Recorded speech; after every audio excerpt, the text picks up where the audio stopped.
Hello students, this is the Riara Springs Girls High School online learning program. Welcome to Form 4 History Lesson 1. Your teacher will be Mr. Koech. Enjoy the lesson. We did electoral process in Form 3, which is in Kenyan side. We did electoral process in Kenya and the functions of government. So this is just a continuation of that, but now in this topic, we are looking at 3 case study examples. We are looking at Britain, we are looking at USA, and we are looking at India. I want us to start with Britain, and I will take you back to what we have mentioned about Britain in the last 4-year course.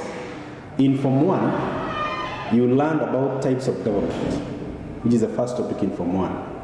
And you say that we have 4 types of government. We have democratic government, we also have aristocratic government, we have a monarchy or monarchical government, and we have dictatorship. Under monarchy, we said we have 2 types of monarchy. We have a constitutional monarchy, and we have a liberal, or we say an absolute monarchy. Britain has a constitutional monarchy. So, when we talk about constitutional monarchy, we are referring to a monarchy where the powers of the monarch are limited. Powers of the monarchy are limited. That means the monarchy has no absolute powers. The king or queen of Britain, for example, has no absolute powers. That means his powers or our powers are limited by the constitution. So that is what we learned in Form 1 about Britain. In Form 2, when we were discussing about types of constitutions, we said Britain has an unwritten constitution. That means the constitution is not written. And what we did discuss in Form 2, we said that they derive their constitution from different sources. They derive their constitution from different sources. Unlike Kenya, for example, or USA, which has a written constitution, meaning all their laws are contained in a single document. But this is not the case in Britain. Their constitution, as we discussed in Form 2, is derived from different sources, from parliamentary customs, from judicial precedents, from scholarly articles, from their parliamentary customs, and many others. So that is what we discussed in Form 2 about this country. Now in Form 4, we are discussing how they do their elections, or what they do after elections, how they form government, and functions of different arms of government. So I will go straight to, after introducing that country, I will look at the 3 arms of government so that I make it very simple for you, because I know this is part of revision, because we did this topic, but we were moving very fast, and I believe this is now an opportunity for us to learn again and understand what we are discussing here. Today, I want you to know that in every electoral process, in every country that we are going to discuss, in fact, when we are discussing in Form 3, and I have said this a number of times, that you must be very firm and very concerned with the 3 arms. When you discuss the arms of government, it will help you to understand that we have the legislature, we also have the judiciary, and we have the executive arm. And I know by now, all of us understand that we have the principle of separation of powers, where every arm of government plays a specific role. Because the legislature make and amend laws, judiciary interpret the same laws, and the executive are the ones that formulate policies and implement the same laws. So in Britain, what is very much important to understand in Britain is the legislative arm. Because that is where, in fact, during national exams, they concentrate on the legislature so much. So I want to go straight to legislature so that you understand how Britain legislature is run. I want you to know that legislature in Britain is bicameral. And I think by now, this word is not new to you. Bicameral means it has 2 houses. Just like the Kenyan case, we have the Senate, and we have the National Assembly. In Britain, they have the House of Lords, House of Lords, and we have House of Commons. House of Commons. Those are the two houses. So it is bicameral in nature. Their composition is different, just like the Kenyan case. I'll keep referring to Kenya because I want you to understand the difference, because we don't interchange when you're doing both paper 1 and paper 2. So House of Lords and House of Commons are the two houses of parliament in Britain. Britain is a parliamentary democracy. When we talk about parliamentary democracy, we mean that power is vested, executive power in Britain is vested in parliament. Their power is vested in parliament. It is not unlike the Kenyan case where we have an executive presidency, where the president is head of state and government. In Britain, it is a parliamentary democracy, and it is led by a prime minister. The executive power is vested on the prime minister. Executive power is vested on the prime minister. Prime minister. So what do we say here? We say the prime minister is the head of government. The prime minister is the head of government, while the monarchy is the head of state. They are two different things. And when we were discussing in Form 3 about functions and powers of the President of Kenya, I told you, and I keep referring to this because we always refer, I told you that there is a difference between a power and a function. In Kenya, the President is head of state and head of government. In Britain, the Prime Minister is the head of government, the monarchy is the head of state. And those are two different roles. Those are two different roles. So let's begin with the House of Lords, which is the first arm of legislature, or the first type of legislature in Britain. Now, House of Lords is the members of the royalty. And I will go straight to House of Lords. How do you become a member of this House of Lords? It is different from House of Commons, because House of Lords comprise of members of the royal family. So there are three ways of becoming a member of House of Lords. One, you become a member of House of Lords through inheritance. That means you are a member of the royal family, and you take that position, because if you are born or married to that family, you become a member of House of Lords through inheritance. The second one is you become a member of House of Lords through appointment by the monarch. The monarch can appoint you. Appointment by the monarch. And you must indicate the monarch, because during the exam, you must be very precise. You must say appointment by the monarch. Then the third one, these are the ways of becoming a member of House of Lords, by virtue of office. By virtue of office. There are certain offices in Britain which, when you hold, you automatically become a member of the House of Lords. If you become a member of the judiciary, a senior member of the judiciary, maybe Court of Appeal in the Supreme Court, you automatically become a member of House of Lords.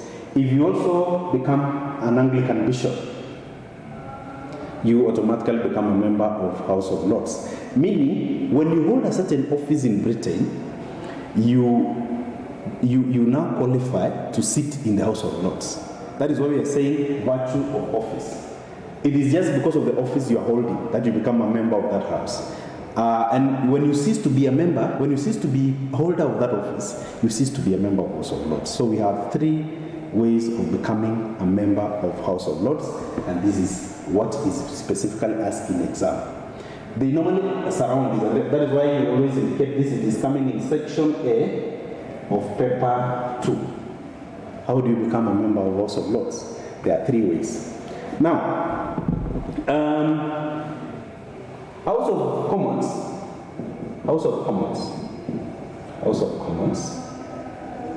you only become a member through election. You are elected, just like in a normal election. You do an election and you become a member of House of Commons. So those are people who are elected. And in Britain, we have, if you look at Britain, we have 650 members of the House of Commons. So we are saying we have 650 electoral units. In Kenya, we have 290 electoral units, meaning we elect members of parliament. We are not counting those who are nominated. or the nominated slot. For example, we have 290 electoral units in Kenya. In Britain, House of Commons members, we have 650 who are elected. These people are elected on the basis of one man, one vote. Meaning, when we have an election, we elect members of the House of Lords based on one man, one vote. And I think that is not a new term to you, that election is based on a common role. We do an election after every 5 years. In Kenya, the same case to Britain. They do an election after every 5 years. So you are now looking at the difference in the two houses of parliament in Britain, that in the House of Lords, you become a member through this. In the House of Commons, you become a member through an election. Now, I want you to understand the role of the Prime Minister in Parliament. And why did I say earlier on that Britain is a parliamentary democracy? I said that because once election is conducted, and I think I will take you back to how elections is conducted, there is no much difference between elections in Britain and elections in our country. They have two types of elections. They have general elections and they have by-elections. General elections is done after every 5 years, just like we do in our country. By-elections is only done maybe in case of a death or resignation of member of a parliament. So we have those two types of elections. In Kenya, we have 4 types of elections. We have the general election in Kenya, we have by-elections, we have another one called the election of the speaker, which is a specific type of election. And then we have a snap election, which is not there in the current constitution. I will go back to how election is done. After they have done their registration of voters, which we also do in our country, the responsibility of organizing for that election is done in every constituency. And because I've said earlier on, we have 650 constituencies in Britain, which elect members of the House of Commons. So I want you to understand that there are people who are not allowed to participate in an election in Britain. And I think that is an area we need to be very careful. Those who are not allowed to vote or participate in election, those people who are prohibited, I think when they use that term, don't say we have never had. There are people who are prohibited from participating in election. One is an alien. An alien is a foreigner. A foreigner is not allowed to participate in election. The clergymen. When I talk about the clergymen, it takes me back to House of Lords, because I've told you, when you become a member of the, you can become a member of House of Lords through office. So the clergy people, the clergymen, that is the Anglican bishops of Scotland, of Catholic Church, those bishops are not allowed to participate in an election. There are also people who are armed forces, civil servants, armed forces, members of the armed forces, they are not allowed to participate in elections in Britain. Then, of course, when you talk about armed forces, you talk about the police, they are supposed to be impartial. So they are prohibited from participating in an election. That is another crucial area that you must understand. It's a very crucial area. So this area is crucial, this one is crucial in section A, and also this one is very crucial. So at least by now, you understand that in Britain we have 2 houses. In Britain we have 2 houses. Parliament is bicameral. It has House of Lords, House of Commons. I've told you how to become a member of House of Lords. I've also taken you through how to become a member of House of Commons. It is only through election. Now, the question is, once election has been conducted in Britain, what happens? Okay? What happens? Before I go there, members of House of Lords, all of them are not allowed to participate in voting.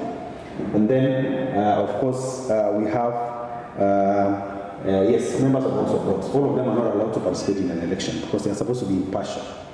Now, after elections in Britain, because elections now in Britain is done in Parliament. That is why I've said earlier on that they have a parliamentary democracy. They have a parliamentary democracy. Parliamentary democracy to me, that the executive powers, I've said earlier, is vested in Parliament. So once election has been done,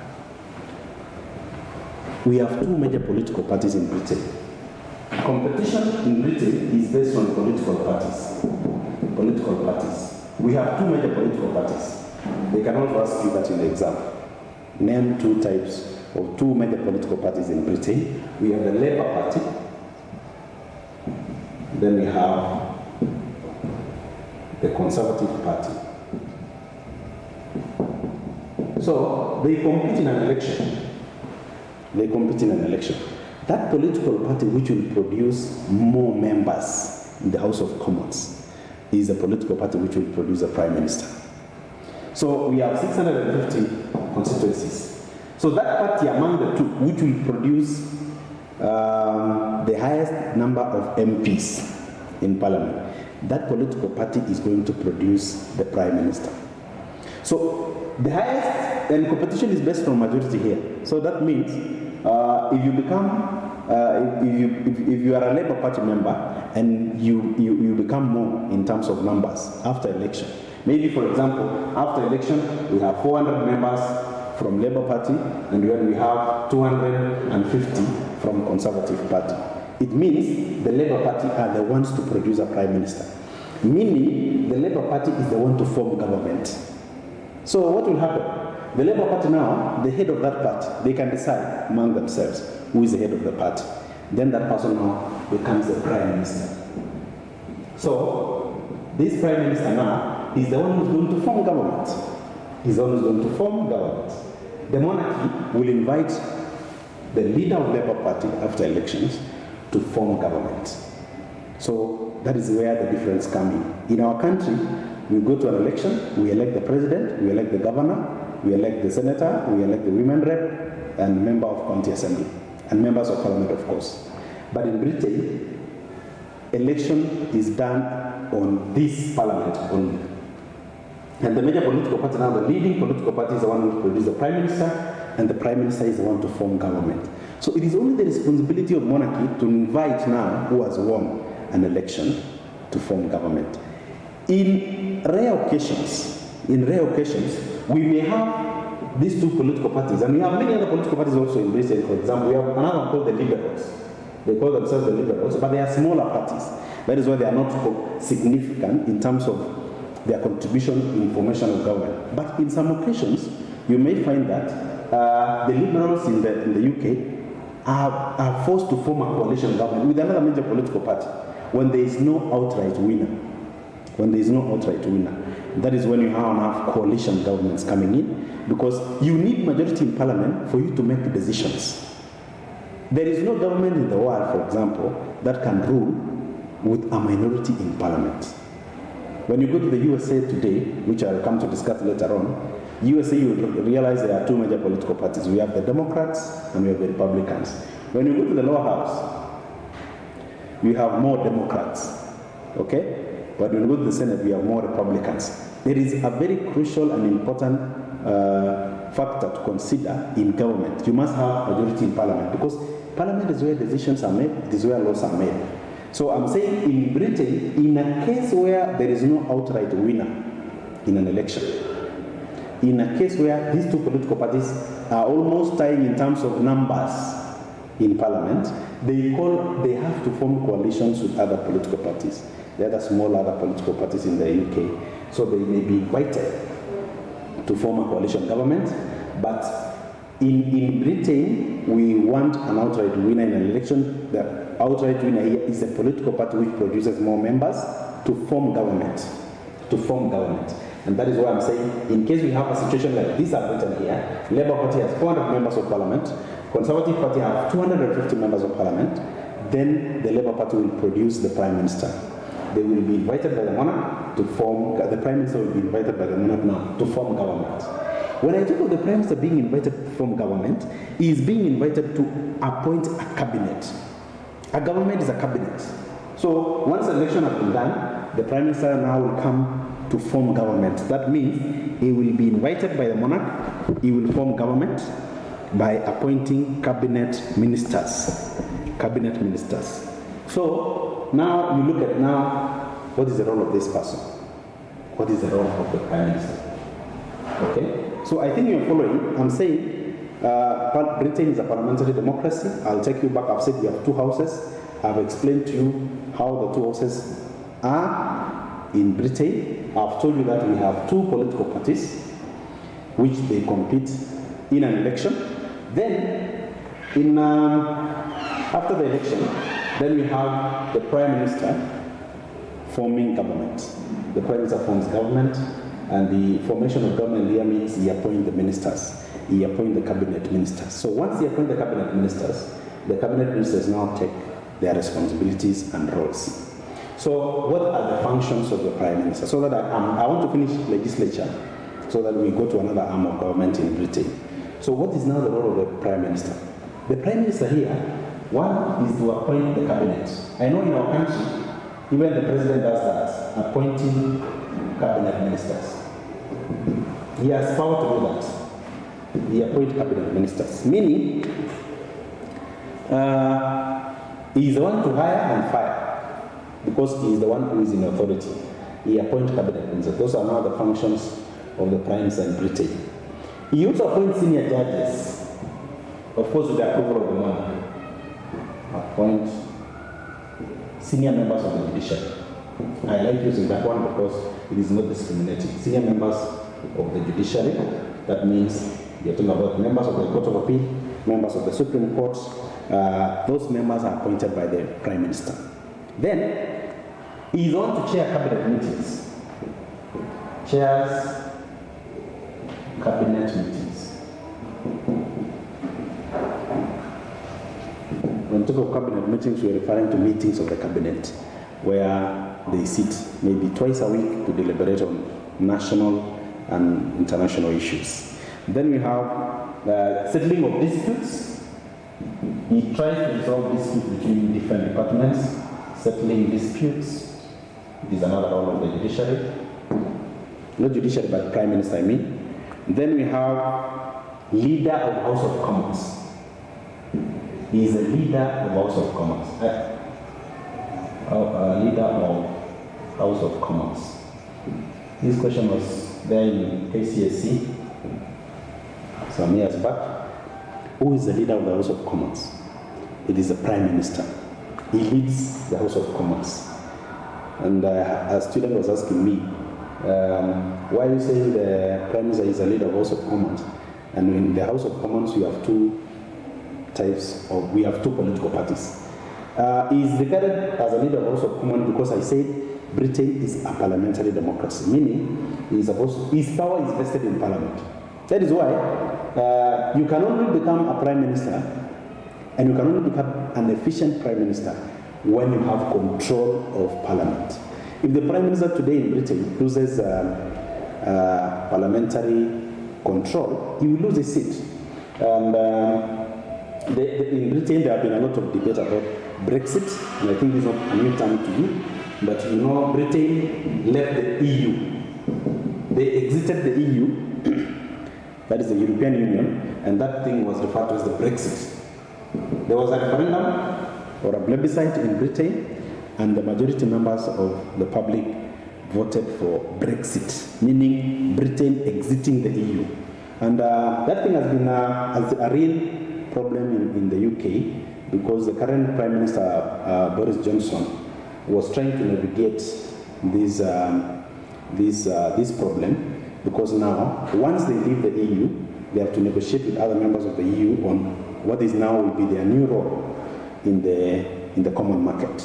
So I'm saying the Prime Minister is the leader of the House of Commons because he is where Parliament is where he derives power, and he needs to have control of Parliament. That is why the Prime Minister is regarded as the leader of the House of Commons. Now, he is also the leader of the party that nominates him or her. Okay? He is the leader of that party that he is nominated. For example, Boris Johnson is the leader of the Conservative Party because that is the party that appointed him now to become the Prime Minister. That is the party that gave him the ticket to become the Prime Minister. The Labour Party is the opposition party now, so he is the leader of that party that nominated him or her. Those are some of the functions of Prime Minister. Functions of Prime Minister. Now,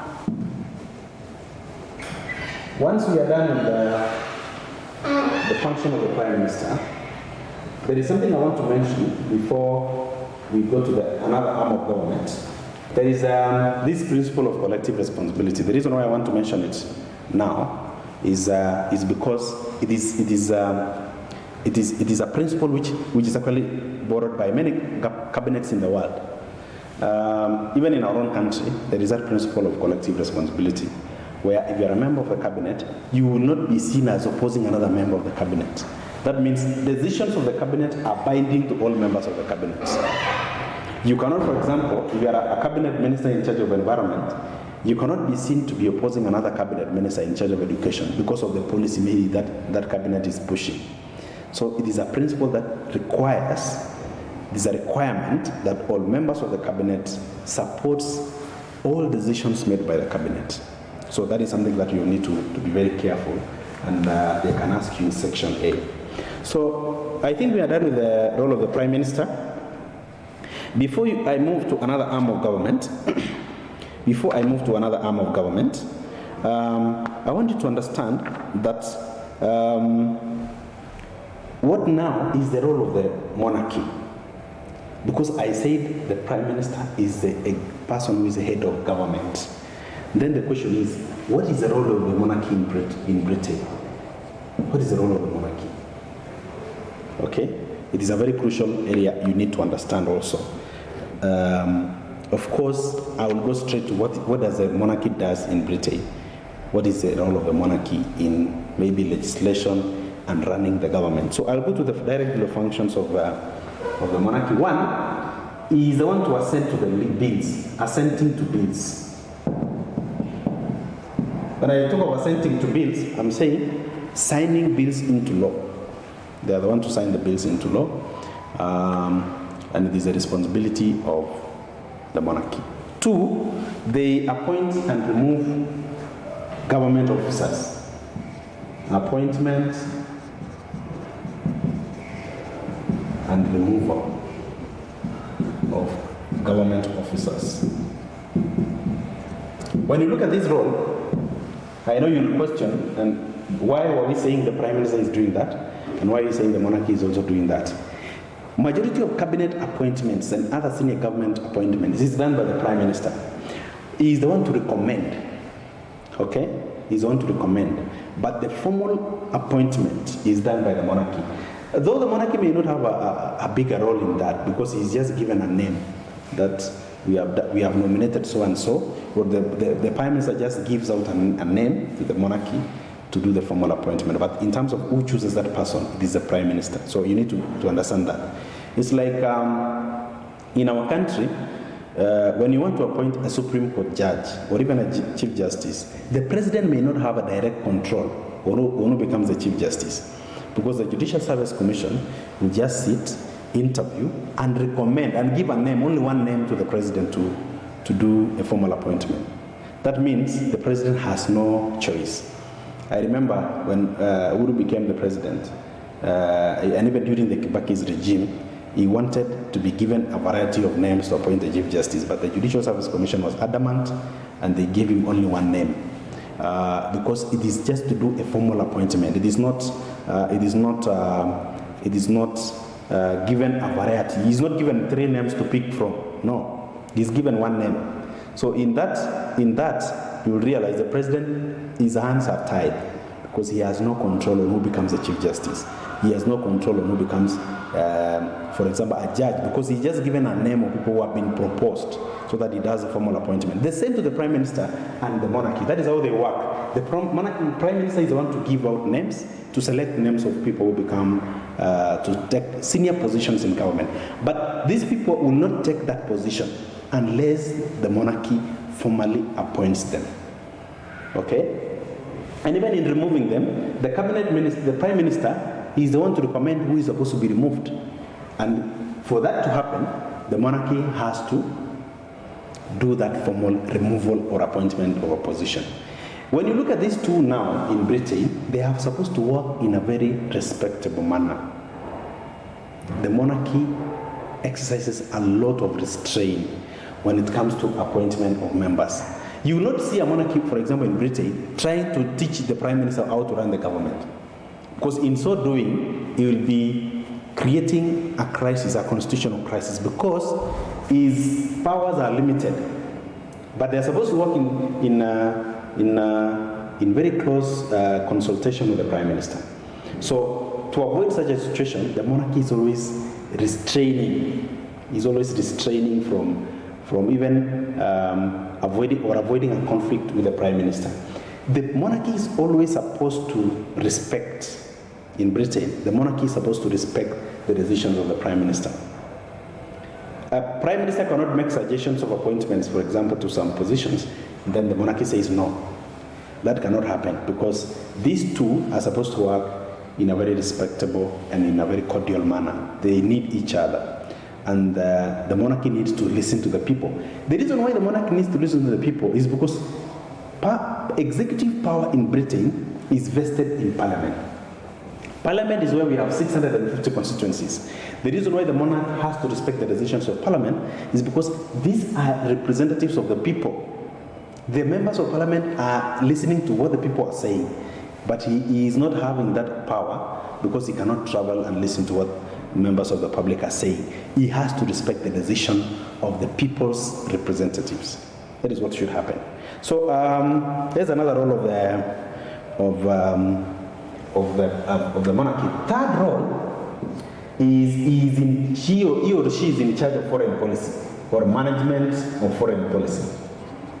Management of foreign policy. When I talk of foreign policy, I'm referring to the relationship between UK and other states. The person who is in charge of that is the monarchy. In terms of enactment of treaties, and I think you know what a treaty is. A treaty is an agreement between member states. And when you talk about treaty, you need to understand how international law is created. An international law starts by a conference, it moves to a protocol, it is signed, it becomes a treaty. Once head of state and government sign, it has to be ratified by member states. Let me give an example of International Criminal Court. Although I know you discussed that when you're discussing about international cooperation, but I think you mentioned something called International Criminal Court and International Court of Justice. Those are two different courts, international courts, that requires a treaty. So that member states can adhere to those rules.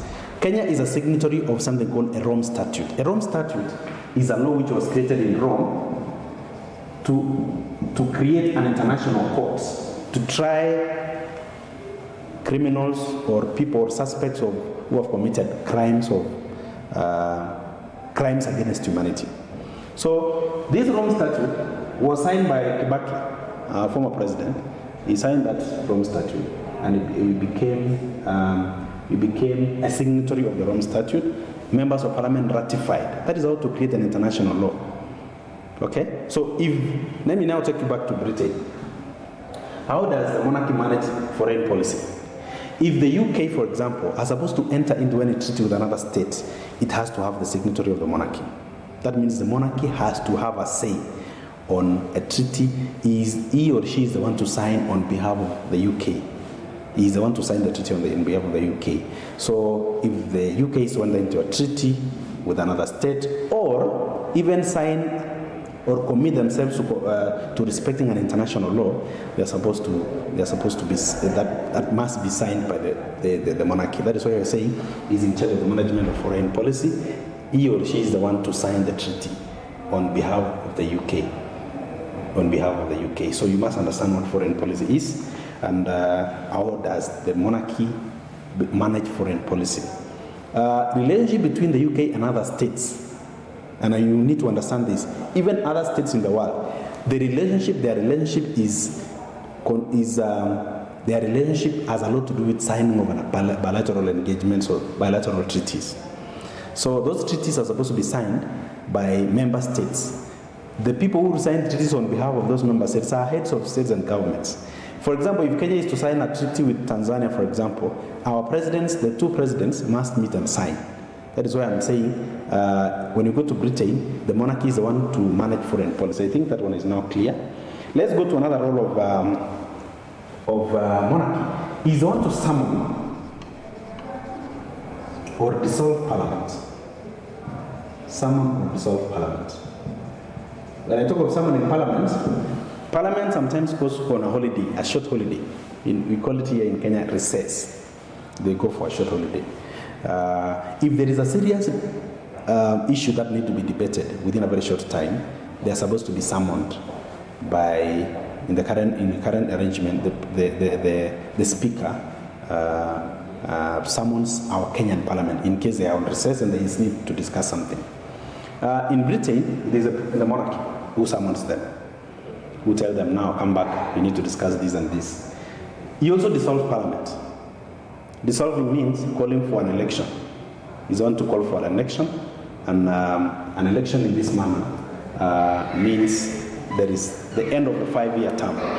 I will tell you later on also when we are doing wrapping this lesson, I'll tell you why the Prime Minister has a role in determining the date of election, because he's the one to give direction to the monarchy on when to summon or when to dissolve parliament.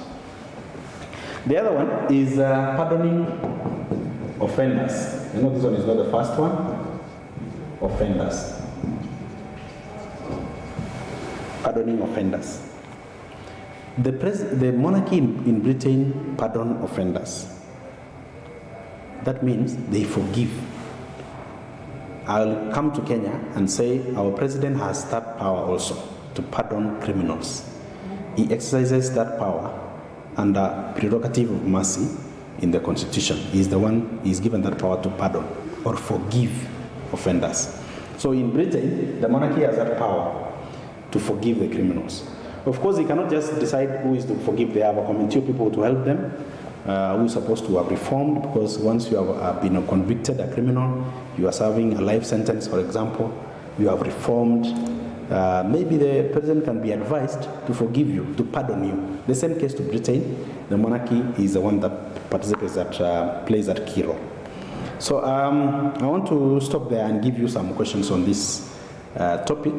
The first question I want to give you, I want you to explain the difference between an absolute monarchy and a constitutional monarchy. That is the first question. What is the difference between an absolute monarchy and a constitutional monarchy? 2, name 2 houses of parliament in Britain. Name 2 houses of parliament in Britain. 3, identify 3 people who are prohibited from participating in an election in Britain. Identify 3 people who are prohibited from participating in an election in Britain. Question number 4, identify 3 ways. Identify 3 ways of becoming a member of the House of Lords in Britain. Identify 3 ways of becoming a member of the House of Lords in Britain. Question number 5, what is parliamentary democracy? What is parliamentary democracy? And lastly, question number 6, which is the last one for now, explain the powers and functions of the Prime Minister in Britain. Explain the powers and functions of the Prime Minister in Britain. Answer those questions, and I hope we are going to receive feedback as soon as possible. Thank you so much.